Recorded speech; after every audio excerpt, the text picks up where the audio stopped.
We're now learning the Dvar Malchut, the royal words of the Rebbe from a speech that the Rebbe gave in 1991. And in it, he's talking about the importance of Moses. Moshe. The importance of Moshe.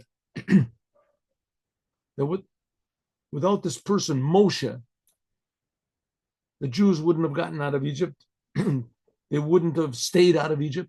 They wouldn't have received the Torah. But even more, why did the Jews get out of Egypt?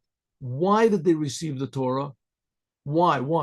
So it says the reason is, as we just finished saying in the mimer that we just finished learning, the Jews received the Torah in order to fix up the world, make a healthy world, to reveal God in the world, that the whole entire world should be connected to and be aware of and be inspired by the Creator, God, the whole world. And that's what Moses did, including all of the non-Jews in the world. The Jews have always been, grossly outnumbered in the world. I think that the Jews are like 0.2% of the world, is like 1/500th of the world are the Jews. Which that doesn't seem like so, such a lopsided number. But if you consider that there's about 20 million Jews and there's about 8 billion people, right? So it's the whole, big stir about the Jews is sort of not really understandable. So it says the purpose of the Jews are just to turn everyone's attention to the Creator, everyone, and make everybody understand that the Creator is not a religious figure. The Creator is actually creating everyone in the world. If you exist, it's because God is creating you right now. Of course, we don't feel this. And the job of the Jews is that everybody will feel it. That everyone, so to speak, will be on the side of God. God purposely created the world where it seems that there's two sides. There's the world and there's the Creator. Most people say there's only one side, just the world. But Torah tells us no, that there's a Creator also. Okay, so there was a creator of the world a long time ago, right? So there is a Creator, but He created it a long time ago. It's not here. So in any case, there's two sides. One side is the creation, and the other side is the Creator, right? And let's say you're a religious person, so the creation, like, a minimal person, the religious person, he acknowledges, okay, there could be God. So the world is like, 10,000 times, and God is like 1.0001%. That's God. And then you get a little more religious. Okay, maybe God is a little bit more. Maybe God is 1%. Okay, 1%. Then you get a little bit. The Jewish people are here so that the world realizes that God is 100%. And what you see a world here is because God is creating it all the time. And when that happens, then you want to be on God's side. Or even more, you already are on God's side. What should I do with this oneness? That's what God gave the Torah for. So you'll know what to do. And so it says that's represented by being on the side of God. In Hebrew, the word for side is tzad. And if you want to say my side is tzadi, my side. Well, it just happens to be that tzadi is the number in Hebrew is called 90. 90. The number 90, the way to say 90 in Hebrew is tzadi. And that happens to be the 90th Psalm of the book of Psalms, is trying to tell us how we can be on God's side, tzadi. That psalm says, a psalm to Moses, a man of God. Moses is the one that tells us tzadi, how we can be on the side of God. And even more, he can show us that there is no other side. But it depends on our choice. We have to choose. So and only Moshe can do it. Everyone except for Moshe, it was selfish. Everyone. They were thinking about themselves, and Moshe was only thinking about the Creator. And God made the world that way. God made the world that way, that naturally, automatically, easily, we think about ourselves. And if you want to think about God, then you have to make an effort. And you want to do what God says, then you have to make even a bigger effort.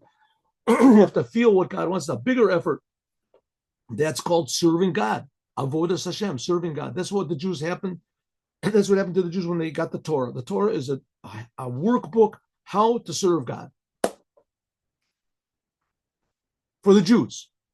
But also in that is also the 7 Noahide commandment, which that's also for the Jews. The Jews are supposed to convince the non-Jews to do the 7 Noahide commandments. That's another one of our jobs. That the whole world becomes on God's side, so to speak. Okay. And that was all done by Moses. If there's no Moses, you can forget the whole thing.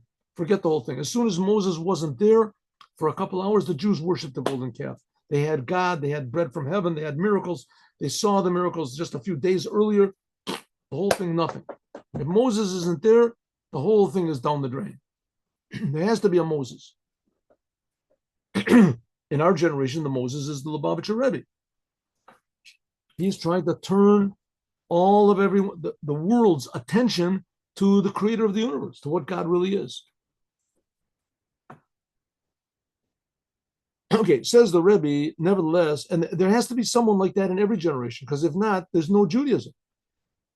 Okay, Adaya and Tzarech Lavan, we still have to understand that what we said before, that we have to do the service of tzadi, to be my side, lahamshich, namely to draw down godliness in even the public domain of the world, in every detail of this physical world, Bateva Olam, and the nature of the world, from the name Elohim. It's supposed to be Elohim, right? Elohim. Sha'amnam, but even though the world hides over God,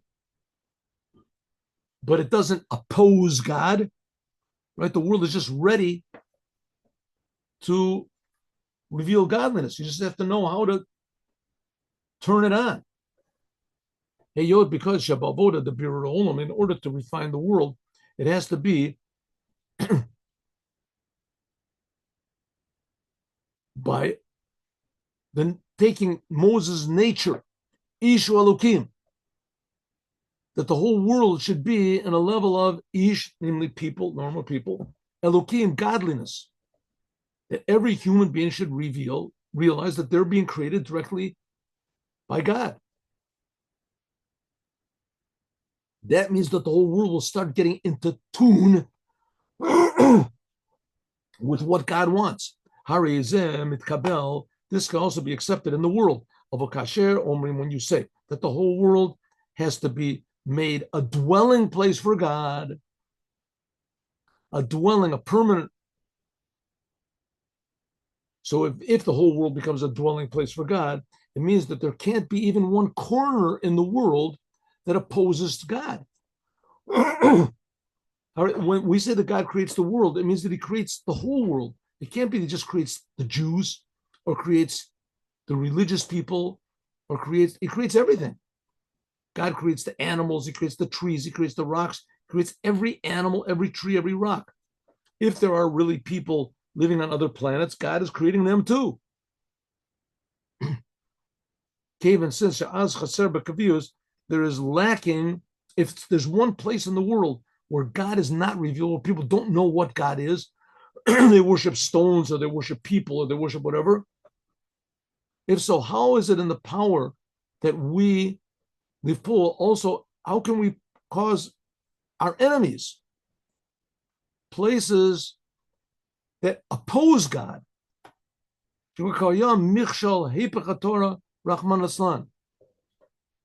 I can understand how we could leave Egypt. Here, let's take the example now. You have Iran, right? Iran hates Israel. The world also hates Israel. The world would not mind it if Israel was wiped out totally. They wouldn't mind it at all. Here you see Iran is shooting missiles, these huge, powerful missiles. Nobody complains. In the United Nations, there's a complaint. See somebody complaining, can't do a thing like that, right? Some guy from Gaza comes and says the Jews are raping women and they're killing children. The United States says we will make a condemnation. You have any proof? We don't need any proof. It's a known thing. We have to we'll condemn them and we'll find the proof later, right? Shoot first and ask questions later. So who cares? No one cares about them. We're supposed to, and especially the Iranians, they're shooting missiles and trying to kill all the Jews. This is they've been planning this for years. And they've been trying to kill the Jews. And our job is to transform them, not to defeat them. We're supposed to transform them to be our friends. Come on, that's ridiculous. But transform them. I'm going to transform that's crazy. We're going to transform them to be our friends, that they're going to believe in the God of Israel. They're going to drop their insanity. How are they going to do that? It says we have to do it. The church, now the church, though, they're our friends. They like us. We're this. We love Israel. We love this. The whole purpose of the church is just only to destroy Judaism. They want nothing other than every single Jew should believe exactly what they believe and drop this whole idea of Moses with the Torah, with this, and just start believing what they believe. That's what they want, right? You want to tell me that we're going to go and convince all of these people, they have trillions and trillions of dollars. You're going to go and convince the Pope and that he's going to say, no, Hashem Echad and one Hashem Echad. And what we've been believing is it's a mistake. We're forgetting it. No more crosses and no more this and no more gospel. The whole thing is a big lie and it's a big really. I mean, really, seriously, you really believe there's going to be such a thing like that? Come on, it's just it doesn't make any sense. What we have to do is just survive ourselves, right? Says the Rebbe, wrong. The job of the Jewish people is to bring the whole entire world to worship only the Creator of the universe, and that's the motto of Judaism. Look at what Rashi says. Shema Yisrael, Hashem Elokeinu, Hashem Echad. Listen, Jews, God is our God. God is one, means that now only we believe in God, but in the future, the whole world will believe in God. Read Rashi says, it's simple. And the Lubavitcher Rebbe is saying, I think he's the only person in the world that's saying, let's do it. Let's do it. How are we going to do it? We have to, first of all, fix ourselves up. We fix ourselves up and we have to not forget that God helps, that God took us out of Egypt. Right now in Israel, they're saying, this war is going to last. Iran, they're never going to, listen, if God decides to do, he can do it 1 second. Oh, that's it, the whole thing. Iran, the whole thing will just, right? Everybody in Iran, they'd all say, listen, we see God is right. God is the creator of the universe. The whole Quran was a big mistake. Okay, we're excused. We're not going to get punished. We made a mistake. We thought it was right, but it's not right. Everybody, right? God can do it. How God's going to do it, I don't know. How God took the Jews out of Egypt, I also don't know, but he did it. That's the basis of Judaism. So it says, but we have to do ourselves. That's the idea of the 90th Psalm. It's a prayer to Moses, a man, God. Shenoten, that Moses, he gives the power to draw godliness down in everything in a set way to every single Jew. You don't have to be special. You don't have to be holy. Harizen Megia Gam Betachton. This reaches the lowest level that there can't be anything lower than it. Don't forget God, but also don't forget Moses. Moses is the one that connects God to every single Jew and enables every single Jew to connect God to every detail of the world. And therefore, Moshe has the ability to transform also the whole world. What does it mean to transform? That the world willfully, happily desires to serve the creator of the universe. There won't be any punishments. There won't be any wars. There won't be any People will say, okay, I made a mistake. And God will say, you know why you made mistakes? Why? Because I made you that way. That's why I made you, that people make mistakes. I was the one. God can say, I'm partners with you making mistakes. I created you to make mistakes, right? That you on your own free will decided that the Gospels and the whatever it is in the Quran and the Vedas and all these other things, that they're not true. So okay, that's a big accomplishment. That's an amazing accomplishment. It's a miracle. But that's the thing of God. He does miracles. But everyone will decide on their own. That's the point. The Yeshlom, we can say that this is also hinted at why it says that sometimes the word for the number 90 in Hebrew, or the letter Sadi, it's the same thing. It's pronounced Sadi, and sometimes it's called Tzadik. Tzadik. That the letter and Sadi that we make from the word Tzadik, that it makes the word Tzadik. The Kuf is one of the letters in Hebrew that comes down below the line, below Minashura, like we're going to learn further later on.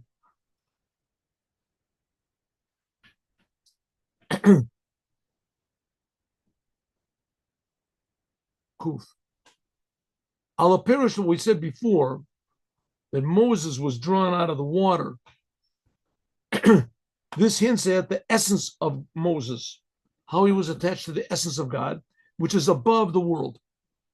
Alma Discassia, the concealed world. So we said that there were three levels. Remember of Moses, there was Moshe, Elokim, and Ish. Ish is how Moshe is found in the world. Elokim is the godliness, the spirituality of Moshe. And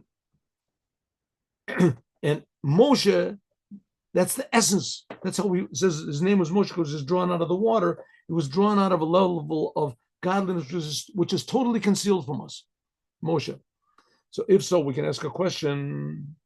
Hamayim, the water that from them Moses was drawn out. This is the river. Which river was Moses drawn out? He was drawn out from the river, the holiness. He was drawn out from this holy, tremendously high, holy level. And that's what Moshe means. He was drawn out from this. Yeah, but according to the Torah, that's not in the holy. He was drawn out from the Nile River. And the Nile River was idolatry.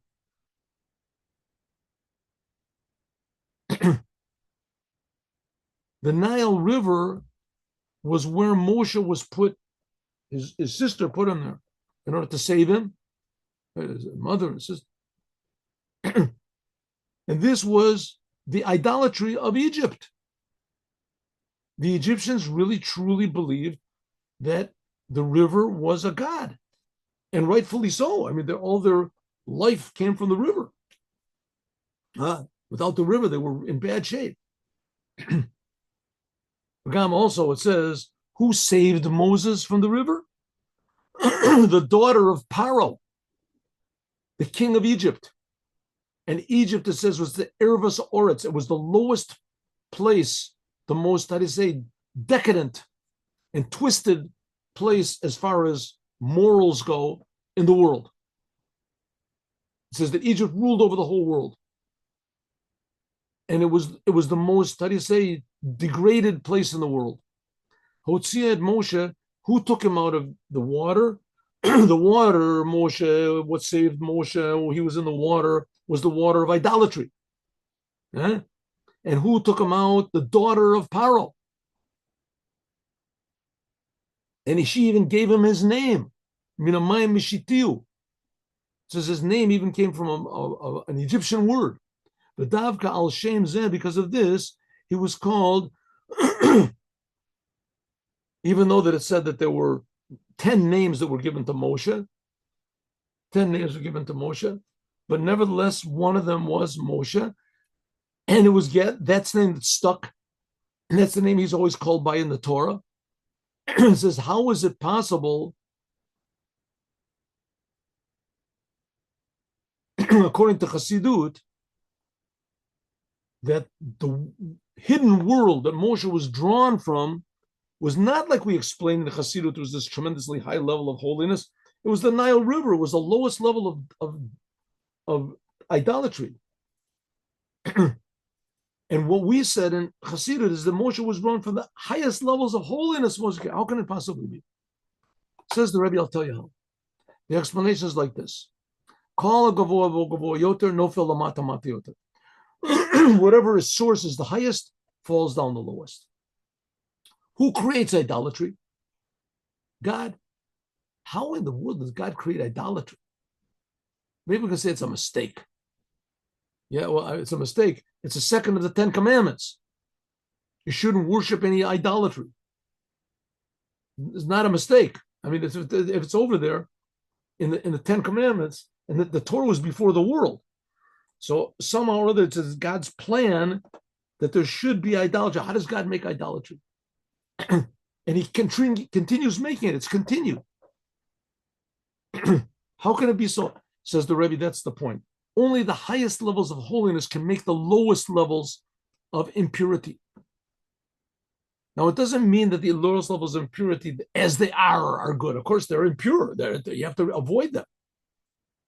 But nevertheless, avoiding them is not so simple. And the Rebbe says even more, you have to transform them.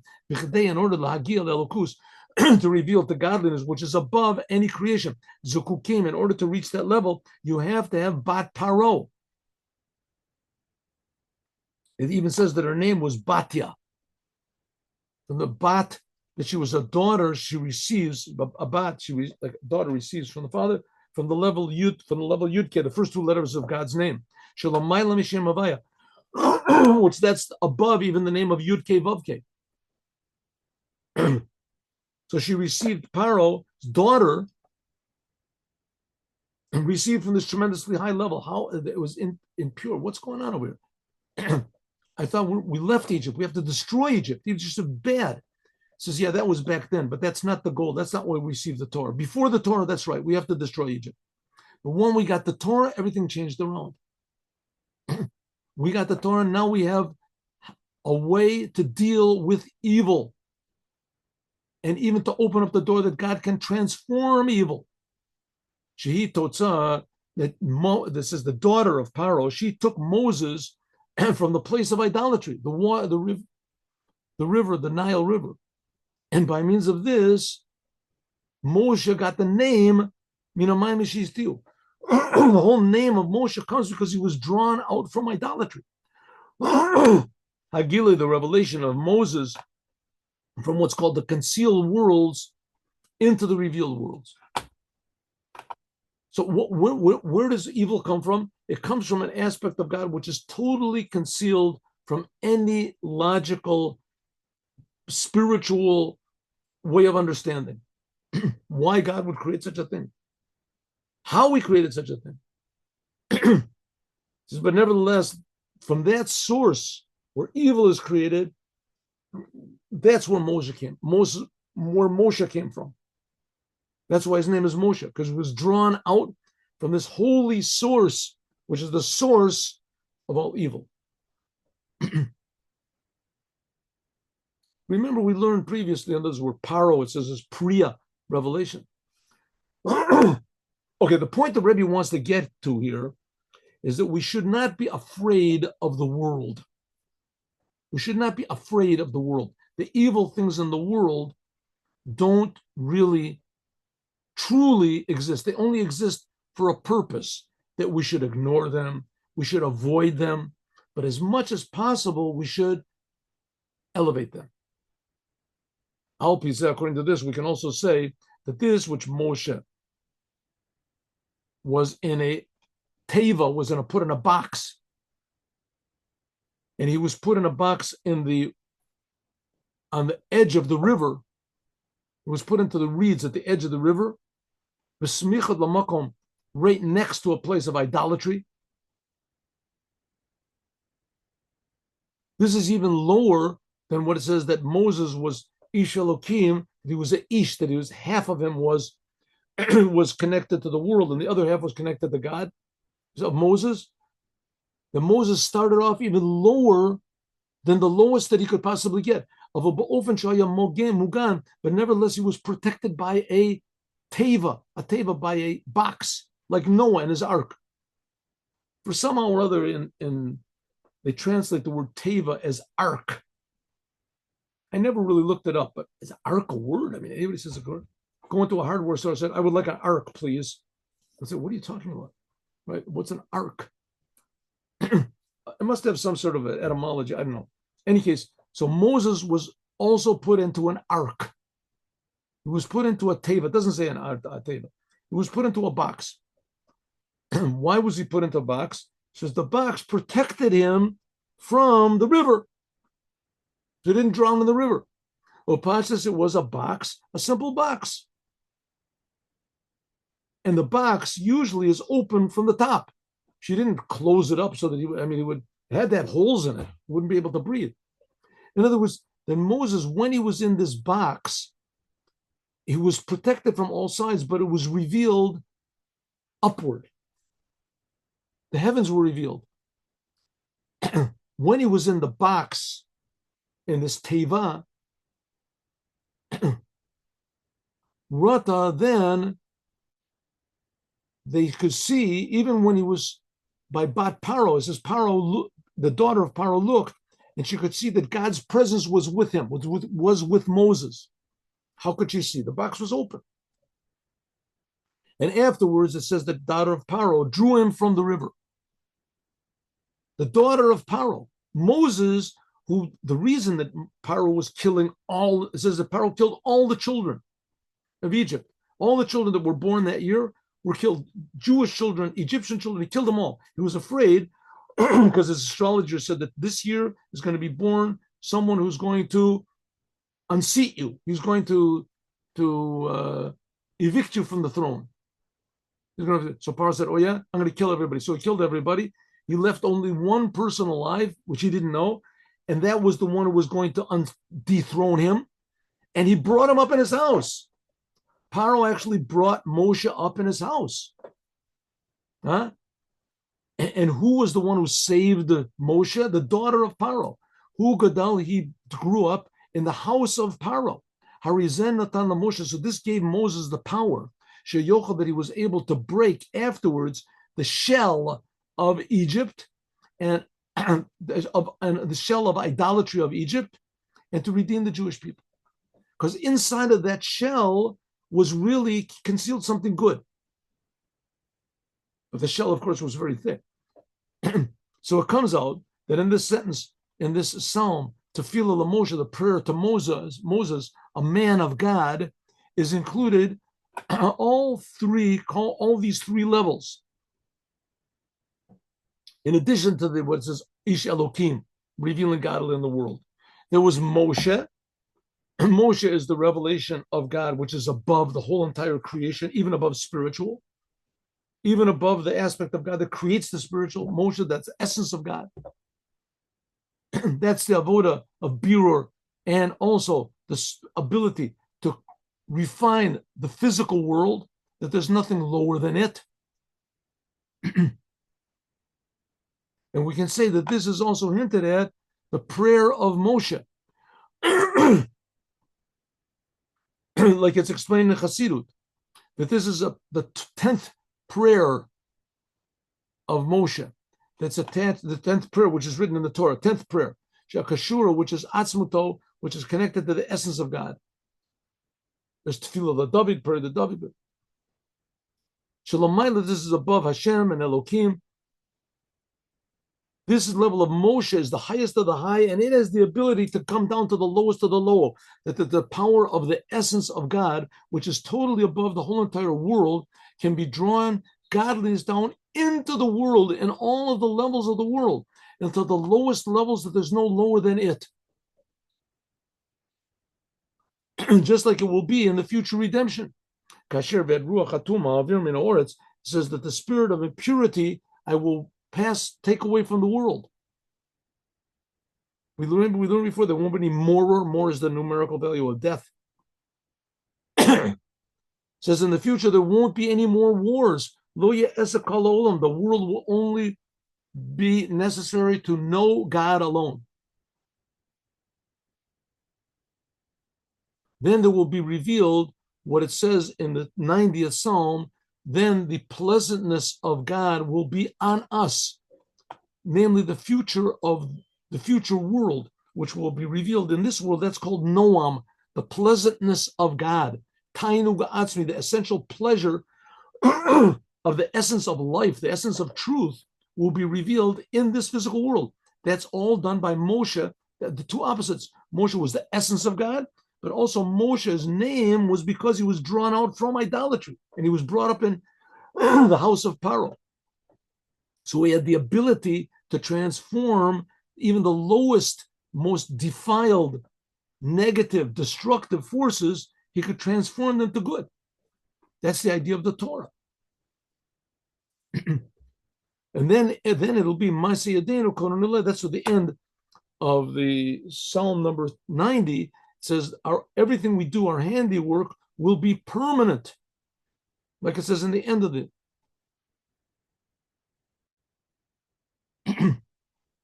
Okay, so what's the Rebbe saying over here?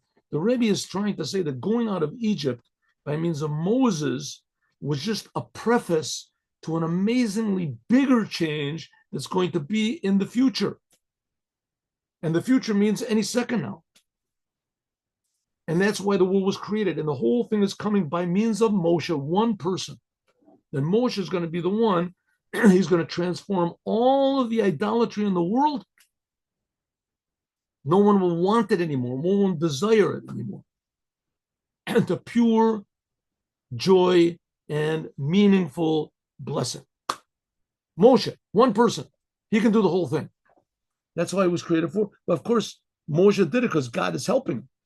And Moshe enabled that all the Jewish people should be helped by the same God to do bigger miracles than when we left Egypt, as we will talk about tomorrow, God willing.